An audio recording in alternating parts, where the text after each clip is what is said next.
रुख करते हैं बिजनेस की जानिब। पाकिस्तान स्टॉक एक्सचेंज में कारोबारी हफ्ते के चौथे रोज इंडेक्स में मस्बत रुझान रिकॉर्ड किया गया है। तफसीलात के मुताबिक पाकिस्तान स्टॉक एक्सचेंज में कारोबारी हफ्ते के चौथे रोज इंडेक्स में तेजी रही। मार्केट उतार चढ़ाव के बाद 62 पॉइंट्स के इजाफे से 41,602 पर बंद हुई। दिन भर मजमूई तौर पर 345 कंपनीज के शेयर्स में कारोबार हुआ, जिनमें 171 कंपनीज के शेयर्स की कीमतों में कमी जबकि 155 के शेयर्स में इजाफा हुआ। आज मार्केट की बुलंद तरीन सतह 41.711 जबकि कम तरीन सतह 41.318 रही।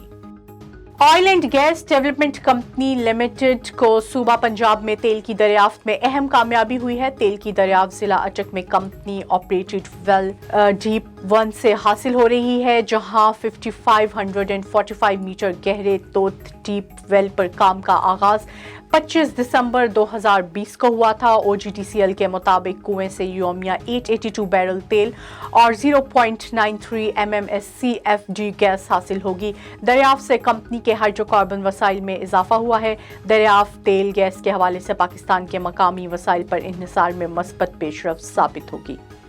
वजीर खजाना इसहाक डार ने बरामदी शोबों के लिए गैस और बिजली के मुसाबकती नरखों और स्टील मिल्स मुलाजमीन की तनख्वाहों की मंजूरी दे दी। वजीर खजाना इसहाक डार की जेर सदारत इक्तसादी राब्ता कमेटी का इजलास हुआ।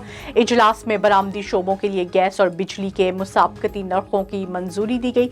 बरामदी शोबों के लिए बिजली का नर्ख का इतलाक 1 अगस्त से होगा। बरामदी शोबों के लिए गैस के नर्ख का इतलाक 1 जुलाई से लागू होगा। वजीर खजाना की जेर सदारत इजलास में कंद कोट एरिया को 15 साल के लिए लीज पर देने की मंजूरी दी गई। इजलास में पाकिस्तान स्टील मिल्स के मुलाजमीन की तनख्वाहों की समरी भी मंजूर कर ली गई। स्टील मिल्स मुलाजमीन को हर माह तनख्वाहें अदा की जाएंगी।